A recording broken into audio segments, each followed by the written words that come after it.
ইন্নাল আবদাল কাফিরা ওয়াল ফাসিকা ইযা কানা ফি ইনকিতাইম মিনাদ দুনিয়া ওয়া ইকবালিম মিনাল আখিরা।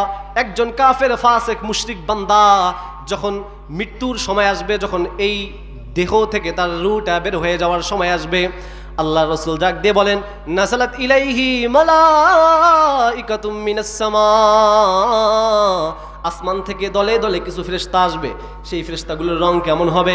রাসূল আকরাম সাল্লাল্লাহু আলাইহি ওয়াসাল্লাম জানিয়ে দেন, সুদুল ওয়ুজুহ, তাদের চেহারাগুলো হবে কালো কুচকুচে কুচকুচে কালো চেহারাওয়ালা ফেরেশতাগুলো আসবে। আসার পরে তাদের সাথে কি থাকবে? রাসূল আকরাম সাল্লাল্লাহু আলাইহি ওয়াসাল্লাম বলেন, ওয়া মাআহুমুল মাসুহ, তাদের সাথে থাকবে জীর্ণ শীর্ণ চট। চট চিনেন না? চট থাকবে, জীর্ণ শীর্ণ ময়লা একটা চট নিয়ে আসবে। আসার পরে ইয়াজলিসুনা মিনহু মাদ্দাল বাসার, যতদূর পর্যন্ত তার দৃষ্টি যায় ততদূর পর্যন্ত তারা বসে যাবে। বসার পরে মূল যে ফেরেশতা আছে ওই মালাকুল মউত এসে তার শিওরে বসে যাবে।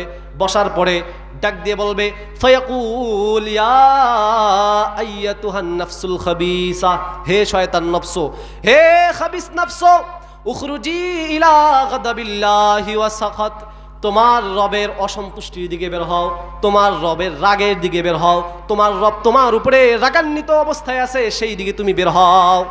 এভাবে যখন ডাক দিবে, ওই নফসটা ফাতাফতারিকু ফি জাসাদিহি, এক দিক থেকে অন্য দিকের মধ্যে ছুটাছুটি করবে, বলবে না না হব না, তোমরা আমাকে জাহান্নামের মধ্যে দিবে, না না আমি শরীর থেকে বের হব না। এরকম ভাবে যখন চতুর্দিকে সে ছুটাছুটি করবে, শরীরের মধ্যে থেকে সে বের হইতে চাইবে না।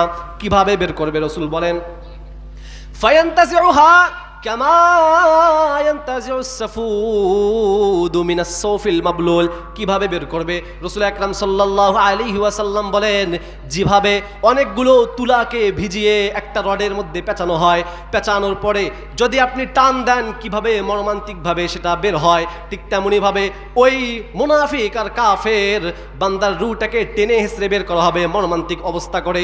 চিৎকার করতে থাকবে, না না আমাকে এটা নিও না, আমাকে বের করিও না, এভাবে চিৎকার করতে থাকবে, কিন্তু তার কোনো কথা শোনা হবে না। তার ওই রূহটাকে টেনে হেঁচড়ে ওই ফেরেশতা বের করবে, নাউজুবিল্লাহ। তাহলে কত কষ্ট দিয়ে তার রূহটাকে বের করা হবে, রাসূল আকরাম সাল্লাল্লাহু আলাইহি ওয়াসাল্লাম এখানে মিসাল পেশ করেছেন। এরপরে এই রূহটা ওই ফেরেশতারা হাত দিয়ে স্পর্শ করতে চাইবে না, গন্ধ দুর্গন্ধ বের হবে। দুনিয়ার মধ্যে সর্বনিকৃষ্ট প্রাণী মৃত্যুবরণ করলে যেরকম দুর্গন্ধ বের হয়, এরকম দুর্গন্ধ বের হইতে থাকবে। রাসূল আকরাম সাল্লাল্লাহু আলাইহি ওয়াসাল্লাম বলেন, ফেরেশতারা এটাকে নিয়ে যাইতে যাইবে উপরে। আল্লাহ তাআলা উপর থেকে ডাক দিয়ে বলবে, এরে ফেরেশতারা, এই নাপাক রূহটা আমার আসমানের মধ্যে নিয়ে আসার কোনো দরকার নাই। উক্তুব কিতাব আবদি ফিস সিজ্জিল, এটাকে সিজ্জিল নামক জায়গার মধ্যে এর আমল নামাটা লিখে দাও। এরপরে তার লাশটাকে তার কবরের মধ্যে নিক্ষেপ করে দাও। এরপরে আল্লাহ তাআলা বলবেন, ওয়াফরিশুহু ফিরাশান নার, আল্লাহ তাআলা ডাক দিয়ে বলবেন, তার জন্য জাহান্নামের বিছানা বিছাইয়া দাও, নাউজুবিল্লাহ। এরপর আল্লাহ তাআলা বলবেন, ওয়ালবিসুহু লিবাসান নার, তাকে জাহান্নাম থেকে একটা পোশাক, আগুনের পোশাক নিয়ে এসে পরিয়ে দাও।